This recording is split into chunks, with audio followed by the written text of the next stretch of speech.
So last night I'm just chilling and somebody messaged me and they're like, hey, tell the tampon story.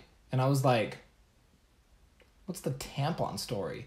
But then I remembered, and this story's going to blow your mind. But if you don't want to hear it, this is your last chance to get the heck out of here.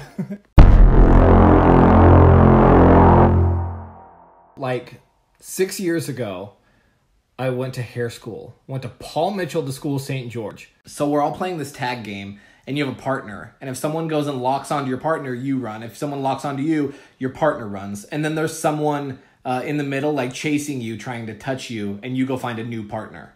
Right? Makes sense, right? All right, so we're all playing, having a good time and shit. And then, like, all of a sudden, my eyes catch something. Like, in the middle of the big circle.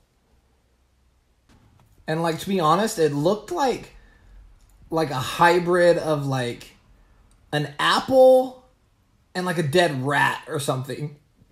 So I'm like, what the hell is that? And everyone's, like, running still, playing the game, running over the top of it, around it, and, like, no one has noticed. And I was like, what is that?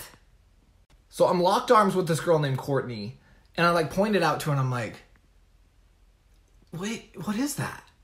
And, like, I was having a good time. Then it was like I got Bell's palsy. My whole face was like, no.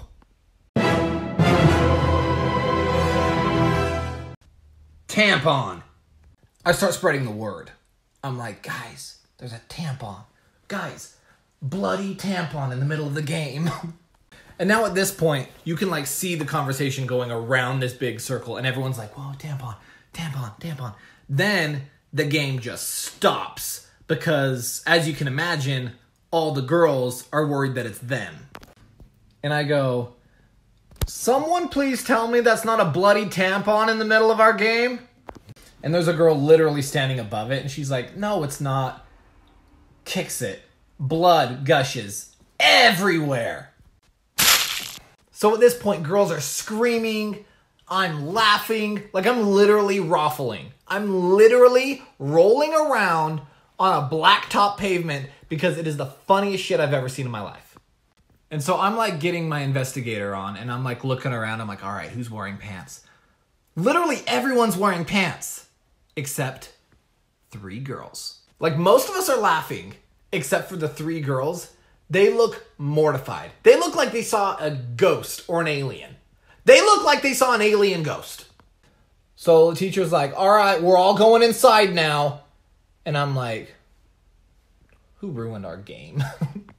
And so we all go into this big room, except for the 3 suspects. And I still was wondering, like, do they even know if it was them? And, like, I've pretty much calmed down at this point. Like, this time it's just kind of like a smile and a giggle. Like, hee, hee, hee. But then the teacher's like, all right, nobody talk about what just happened out there. But it straight up rocked my world. Like, this thing fell out of somebody. So I imagine it went something like this. Like, someone was running in the circle, and it just went whoosh, and then they just kept on going without it. Like a drive-by. That thing fell right out. Even more incredible, no one had bloody legs. No one had bloody shoes. It made a clean getaway. It's actually pretty amazing if you sit and think about it. But it's been 6 years now, and still no answers. It's gonna go down with, like, who killed JFK? Was the moon landing real? Who did the bloody tampon fall out of? Like, do I lose sleep over it? Yes! Who? Who was it? Like, is this a common thing? Does this happen? Because I'm like, I feel like I'm more impressed than grossed out. So that's the tampon story. Will I ever find out who it was? Probably not. Do I remember the 3 girls? You bet your ass I do.